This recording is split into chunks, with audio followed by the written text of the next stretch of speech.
साथियों, आज हम क्रोचे भाग 2 इसका अध्ययन करेंगे। अंतःप्रज्ञा अभिव्यंजना। जैसा पहले हम देख चुके हैं, अंतःप्रज्ञा एक प्रकार का आंतरिक ज्ञान या अनुभूति है जो स्वयं प्रकाश है। उसके लिए किसी अन्य साधन की आवश्यकता नहीं होती। अंतःप्रज्ञा के साथ अभिव्यंजना का नित्य संबंध है, अर्थात जहाँ भी अंतःप्रज्ञा होगी वहाँ अभिव्यंजना जरूर होगी। यह संभव नहीं है कि हम किसी चीज को जानें और उसे कह न सकें, या जिसे कहें उसे जाने नहीं। इसलिए जानने का कहने से जैसा संबंध है वैसा ही कहने का जानने से। तात्पर्य यह है कि अंतःप्रज्ञा के साथ अभिव्यंजना अनिवार्यता लगी हुई है। कोई भी अंतःप्रज्ञा अभिव्यंजना के बिना या अभिव्यंजना अंतःप्रज्ञा के बिना संभव नहीं है। इसी मान्यता पर क्रोचे का सारा सौंदर्य निरूपण आश्रित है। स्मरण रखना चाहिए कि क्रोचे अभिव्यंजना शब्द का प्रयोग व्यापक अर्थ में करते हैं, अर्थात वह केवल शाब्दिक अभिव्यंजना का ही बोधक नहीं है, बल्कि रेखा, स्वर, गति आदि उन सभी माध्यमों का बोधक है जिनसे चित्र, संगीत, नृत्य आदि की किसी भी रूप में अभिव्यंजना होती है। अंतःप्रज्ञा और अभिव्यंजना का अभेद प्रतिपादित करने के बाद क्रोचे कला के साथ उनका अभेद प्रतिपादित करते हैं। जैसे अंतःप्रज्ञा और अभिव्यंजना में भेद नहीं है, वैसे ही अंतःप्रज्ञा और कला में भी भेद नहीं है। अर्थात प्रत्येक अंतःप्रज्ञा कला है और प्रत्येक कला अंतःप्रज्ञा है। कहने का अभिप्राय यह है कि जब भी अंतःप्रज्ञा स्फुरित होती है तो वह अभिव्यंजना के द्वारा कला में परिणत हो जाती है। यह पूरी प्रक्रिया आंतरिक है, अर्थात कला की सृष्टि तथा सिद्धि कलाकार के भीतर होती है, बाहर नहीं। अर्थात कला की सृष्टि तथा सिद्धि कलाकार के भीतर होती है, बाहर नहीं। वस्तुतः कला की सृष्टि ही नहीं, कला की सत्ता भी बाहर नहीं है। जिस काव्य, संगीत, चित्र या मूर्ति से हम मुग्ध या आह्लादित होते हैं, वह पुस्तक, आवाज, कैनवस या पत्थर में नहीं, केवल कलाकार के आत्मा में है। बाहर जो दिखता है वह कला के आंतरिक रूप का बाह्य प्रतिफलन मात्र है। अतः कला वस्तु में नहीं, वस्तु के द्वारा अभिव्यक्त रूप में है। अतः कला वस्तु में नहीं, वस्तु के द्वारा अभिव्यक्त रूप में है। तात्पर्य यह है कि रूप ही कला है। दूसरे शब्दों में सौंदर्य तत्व केवल रूप है, रूप के अतिरिक्त कुछ नहीं है। फलतः कला की भौतिक कृति जैसे मूर्ति, चित्र या शाब्दिक ध्वनि बाह्य उद्दीपन मात्र है, जिससे योग्य भावक में ही वही सौंदर्य अनुभूति उत्पन्न होती है जिससे प्रेरित होकर कलाकार ने उसे मूर्त रूप दिया है। क्रोचे की स्थापना है कि कला आंतरिक होने के साथ अखंड है, क्योंकि अंतःप्रज्ञा अखंड होती है। अंतःप्रज्ञा जब अखंड होगी तो उसकी अभिव्यंजना भी अखंड होगी। स्वभावतः कला भी अखंड होगी, स्वभावतः कला भी अखंड होगी। क्रोचे के इस कथन का अभिप्राय यह है कि कोई भी काव्य, चित्र या मूर्ति अपने पूर्ण अखंड अविभक्त रूप में ही कवि के मन में स्फुरित होती है, और उस स्फुरण में ही वह अभिव्यंजना या कलात्मक रूप ग्रहण कर लेती है। बाद में कवि उस अंतःस्थित रूप को कागज पर केवल कलमबद्ध करता है और कुछ नहीं। इस प्रकार चित्रकार के मन में संपूर्ण चित्र एक साथ झलक उठता है। बाद में चित्रकार चित्रफलक पर जो रेखाएं खींचता है या रंग भरता है, वह इसलिए कि संपूर्ण चित्र को एक साथ अंकित कर देना तूलिका के लिए संभव नहीं है। मूर्तिकार जब छेनी हथौड़े से पत्थर को काट तराश कर एक एक अंग, एक एक मुद्रा में एक एक भाव उत्कीर्ण करता है, तो यह न समझना चाहिए कि वह मूर्ति धीरे धीरे तैयार हो रही है। मूर्ति तो मूर्तिकार के मन में पूरी की पूरी तैयार है। पत्थर में उसे केवल वह उत्कीर्ण कर रहा है। इसलिए तो मूर्ति पत्थर में दिखाई देती है, वह वास्तविक मूर्ति नहीं है। वास्तविक मूर्ति वह है जो मूर्तिकार की अंत प्रज्ञा में प्रतिभाषित हो चुकी है। यह स्फुरण, झलक या प्रतिभास कला के अंतर में बिजली की कौंद की तरह एकाएक होता है। इसके लिए कोई पूर्व चिंतन अपेक्षित नहीं होता। यह स्फुरण तत्काल रूप भी ग्रहण कर लेता है। पीछे किसी माध्यम में केवल उसका प्रकटन होता है। अंतःप्रज्ञा की तरह अभिव्यंजना भी आत्मिक क्रिया है। अभिव्यंजना ही वह साधन है जो संवेदन के धुंधले क्षेत्र से भाव या अनुभूति को निकालकर बोधगम्य बनाती है। अंतःप्रज्ञा भी शून्य में अवस्थित कोई पदार्थ नहीं है। उसके निर्माण में प्रत्यक्षण, परसेप्शन और संवेदन, सेंसेशन का योगदान रहता है। सबसे पहले विभिन्न ज्ञानेंद्रियों की सहायता से वस्तुओं का प्रत्यक्ष होता है, जो क्रमशः संवेदन में परिणत होकर संस्कार, इम्प्रेशन बन जाता है। यह संस्कार ही प्रेरणा के क्षणों में अंतःप्रज्ञा के रूप में स्फुरित हुआ करता है और अभिव्यंजना की सहायता से कला का रूप ग्रहण करता है। इसीलिए जिस कलाकार का प्रत्यक्षण एवं संवेदन जितना व्यापक, सूक्ष्म और समृद्ध होता है, उसकी कला उतनी ही उत्कृष्ट, मनोरम तथा प्रभावशाली होती है। ऊपर जो कहा गया उसके निम्नलिखित निष्कर्ष हैं। अंतःप्रज्ञा और अभिव्यंजना में भेद है। प्रत्येक अंतःप्रज्ञा कला है।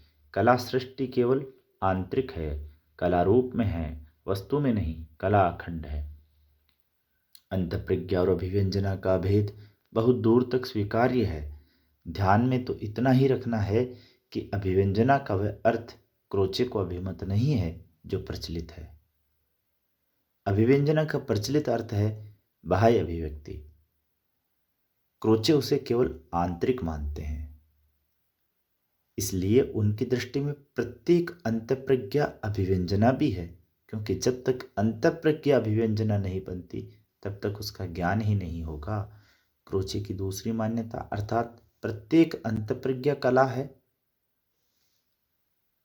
अतिव्याप्ति से रहित नहीं है। कला बनने के लिए अंतःप्रज्ञा में सौंदर्य की सत्ता आवश्यक है और सभी अंतःप्रज्ञाएं सौंदर्यपूर्ण हों ही ये संभव नहीं। तत्त्वम असि, अंतःप्रज्ञा तो है पर इसमें सौंदर्य क्या है? ऐसे सपाट उक्ति को कला नहीं कह सकते। कला सृष्टि को केवल आंतरिक मानना भी आपत्ति से रहित नहीं है। कला सृष्टि मूलतः आंतरिक है, क्योंकि कला का स्फुरण मन में ही होता है, किंतु वह सर्वथा आंतरिक है ये कहना कठिन है।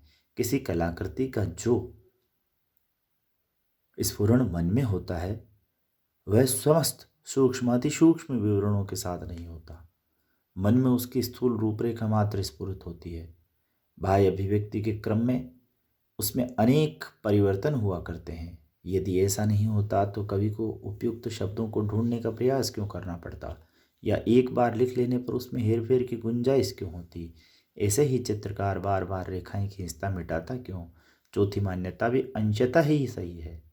प्रधानतः कला की स्थिति रूप में है, किंतु वह सर्वथा वस्तु निरपेक्ष नहीं है। अगर ऐसा होता तो सभी वस्तुओं में समान कलात्मक संभावना होती, पर बात ऐसी नहीं है। बहुत दूर तक कलात्मक महत्ता या विशिष्टता वस्तु पर निर्भर करती है, उससे निर्देशित तथा नियंत्रित भी होती है। कविता या चित्र की दृष्टि से गुलाब का फूल निर्देशित उपादेय है, उतना पेपर वेट नहीं। कविता या चित्र की दृष्टि से गुलाब का फूल निर्देशित उपादेय है, उतना पेपर वेट नहीं। क्रोचे का कहना है कि सुंदर, सत्य, शिव, उपयोगी, लाभकर, न्याय, निर्दोष आदि शब्द आत्मिक क्रिया के उन्मुक्त विकास के और सफल कलात्मक कृति का बोधक है। इसी प्रकार कुरूप, मिथ्या, अशिव, निरुपयोगी, हानिकर, अन्याय, सदोष आदि शब्द विघ्नित क्रिया तथा असफल कृति के बोधक हैं। इसलिए सौंदर्य की परिभाषा होगी सफल अभिव्यंजना या केवल अभिव्यंजना, क्योंकि यदि अभिव्यंजना सफल नहीं है तो अभिव्यंजना है ही नहीं। फलतः कुरूप का अर्थ केवल असफल अभिव्यंजना है। सुंदर में एकता होती है, कुरूप में अनेकता। इसलिए असफल कलाकृतियों के गुणों में मात्रा भेद हो सकता है, जबकि सुंदर में मात्रा का भेद अशक्य है, क्योंकि पूर्ण सुंदर या अधिक सुंदर जैसी कोई चीज नहीं होती। सुंदर का अर्थ ही है पूर्ण सुंदर, जो पूर्ण नहीं वह सुंदर भी नहीं। इसके प्रतिकूल कुरूप में जो कम कुरूप, अधिक कुरूप आदि मात्रा भेद संभव है। क्रोची की ये दोनों धारणाएं विप्रतिपत्ति से रहित नहीं है। यदि कुरूप में मात्रा का भेद संभव है तो कोई कारण नहीं कि सुंदर में भी उसे न माना जाए। रामचरितमानस और रामचंद्रिका के काव्यत्व में सौंदर्य भेद नहीं है, ऐसा कौन कहेगा। एक ही वस्तु के दो चित्रों में या दो मूर्तियों में सौंदर्य का मात्रा भेद देखा जाता है। क्रोचे कलात्मक निर्माण के चार चरण मानते हैं: संस्कार, अभिव्यंजना, सौंदर्यमूलक आनंद। सौंदर्य का भौतिक द्रव्यों, ध्वनियों, तानों, गतियों, रेखाओं, रंगों के मिश्रणों में रूपांतरण। क्रोचे कहते हैं कि कहने को ये चार चरण हैं, पर सही अर्थ में कलात्मक और वास्तविक महत्व अभिव्यंजना का ही है। इन चारों चरणों से गुजरने पर कलात्मक प्रक्रिया समाप्त हो जाती है। अंतःप्रज्ञा पर अत्यधिक बल देने के कारण कुछ लोगों को भ्रम होता है कि क्रोचे काव्य या कला के त्रिविध हेतुओं, प्रतिभा, व्युत्पत्ति और अभ्यास में केवल प्रतिभा का ही हेतुत्व मानते हैं, व्युत्पत्ति और अभ्यास का नहीं। किंतु उपर्युक्त संदर्भ को देखने पर स्पष्ट हो जाता है कि कलात्मक निर्मिति के चार चरणों में प्रथम स्थान उन्होंने संस्कार को दिया है। संस्कार केवल जन्मांतरीय ही नहीं होता, व्युत्पत्तिजन्य भी होता है। काव्य या कला के लिए जो व्यापक ज्ञान और अनुभव अपेक्षित है वह बिना लोक तथा शास्त्र के अवीक्षण के संभव नहीं है। क्रोचे ने यहाँ एक बात ध्यान देने के लिए योग्य कही है: अधिकतर सौंदर्य शास्त्री सृष्टा के आनंद की चर्चा नहीं करते। अधिकतर सौंदर्य शास्त्री सृष्टा के आनंद की चर्चा नहीं करते, उनकी दृष्टि मुख्यतः भावक पर रहती है। किंतु क्रोचे सृष्टा को भी आनंद का भागी मानते हैं। अभिव्यंजना की सफलता के बाद अर्थात कलाकृति की सफल निर्मिति से कलाकार को भी आनंद प्राप्त होता है। तुलसीदास ने जब स्वान्त्य सुखाय कहा तो उनके ध्यान से सृष्टा की ही उत्फुल्लता थी। भावक के आनंद के विश्लेषण में बहुत बार सृष्टा की उपेक्षा की गई है। कला का आरंभ कलाकार के संस्कार से होता है, फिर वह अभिव्यंजना में परिणत होती है और अभिव्यंजना की सफलता से कलाकार को आनंद होता है। ये तीनों क्रियाएं आंतरिक है, अर्थात कलाकार की आत्मा में होती है। इसके बाद कलाकार विभिन्न माध्यमों की सहायता से कला को बाह्य रूप प्रदान करता है। यह अंतिम चरण अर्थात बाह्य रूप ही भावक के काम का है। प्रथम तीन केवल कलाकार से संबद्ध है। यह विचित्र विरोधाभास है कि क्रोचे कलाकार के आनंद को तो स्वीकार करते हैं, किंतु भावक के आनंद को कोई महत्व नहीं देते। निश्चय ही कला के लिए का यह अतिरेक है। क्रोचे का कहना है कलाकार में सौंदर्य की उत्पत्ति होती है और भावक में सौंदर्य की पुनरुत्पत्ति होती है। इस पुनरुत्पत्ति की प्रक्रिया है कि जिन भौतिक पदार्थों, शब्दों, तानों, गतियों, रेखाओं, रंगों आदि में सौंदर्य रूपायित हो चुका है, वे भावक में सौंदर्य की पुनरुत्पत्ति के उद्दीपक बनते हैं। अर्थात उनसे भावक में वही कलात्मक अंतःप्रज्ञा जगती है जो कलाकार में जगकर कलाकृति बनी थी। उस अंतःप्रज्ञा के जगने पर भावक को आनंद की अनुभूति होती है। तात्पर्य यह है कि भावक में सौंदर्यात्मक या कलात्मक पुनरुत्पत्ति के निम्नलिखित चरण हैं। भावक में कलाकृति के द्वारा भावक की ज्ञानेंद्रियों का उद्दीपन होता है, भावक में कलात्मक अंतःप्रज्ञा की पुनरुत्पत्ति होती है तथा आनंद। ज्ञानेंद्रियों के उद्दीपन से क्रोचे का अभिप्राय यह है कि जिस ज्ञानेंद्रिय से जो कला ग्राह्य है उससे उसका उद्दीपन होता है। जैसे काव्य या संगीत से श्रोत्र का, चित्र या मूर्ति से चक्षु का, नृत्य से श्रोत्र का, श्रोत्र और चक्षु दोनों का, श्रोत्र मतलब कान, कर्णेंद्रिय। ज्ञानेंद्रियों के द्वारा कलाकृतियों का मानस प्रत्यक्ष होता है, जिससे भावक की अंतःप्रज्ञा भावित होती है। जैसे कलाकार की अंतःप्रज्ञा से कला की उत्पत्ति हुई थी, वैसे ही भावक की अंतःप्रज्ञा में कला की पुनरुत्पत्ति होती है। अर्थात भावक अर्थात कलाकार और भावक एक स्तर पर अवस्थित हो जाते हैं, जिससे भावक को आनंदानुभूति होती है। भारतीय काव्य शास्त्र में इसे ही साधारणीकरण और रसानुभूति कहा गया है। जिन वस्तुओं में अभिव्यक्त होकर कला स्मरणीय और स्थायी बनती है और जिनसे सौंदर्य की पुनरुत्पत्ति होती है, उन्हें सुंदर पदार्थ या भौतिक सौंदर्य कहने की परिपाटी है। किंतु क्रोचे के अनुसार यह विरोधाभास है। कारण यह है कि सौंदर्य भौतिक तत्व नहीं है, वह वस्तुओं में नहीं रहता है, वह मनुष्य की आत्मिक ऊर्जा, स्पिरिचुअल एनर्जी या क्रिया में रहता है। भौतिक पदार्थ सौंदर्य की पुनरुत्पत्ति के सहायक मात्र हैं, अतः उन्हें गौण रूप में ही सुंदर कहा जा सकता है। तुलनीय है कि रिचर्ड्स भी शब्द में काव्यत्व नहीं मानते, कवि के मनोवेग में मानते हैं। क्रोचे बार बार इस बात को दोहराते हैं कि सौंदर्य वस्तुतः आंतरिक तत्व है, भौतिक पदार्थों में उसकी स्थिति गौण रूप में ही मानी जा सकती है। कलात्मक संतुष्टि को बाह्य रूप कैसे दिया जा सकता है, इसका निरूपण करते हुए क्रोचे कहते हैं कि कलाकार में संवेदन और असंवेदन दोनों ही होते हैं। संवेदन के द्वारा वह बाहर जो कुछ देखता सुनता है उसे आत्मसात करता है, और जिससे उसका ज्ञान विस्तृत और अनुभव समृद्ध होता है। असंवेदन एक प्रकार की प्रशांत मानसिक स्थिति है, जिसमें बाहरी हलचल जैसी कोई चीज नहीं होती।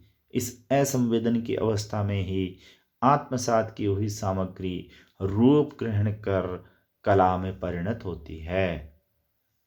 धन्यवाद। क्रोचे का भाग 2 समाप्त हुआ। अगली बार फिर मिलते हैं। धन्यवाद। साथ बनाए रखें।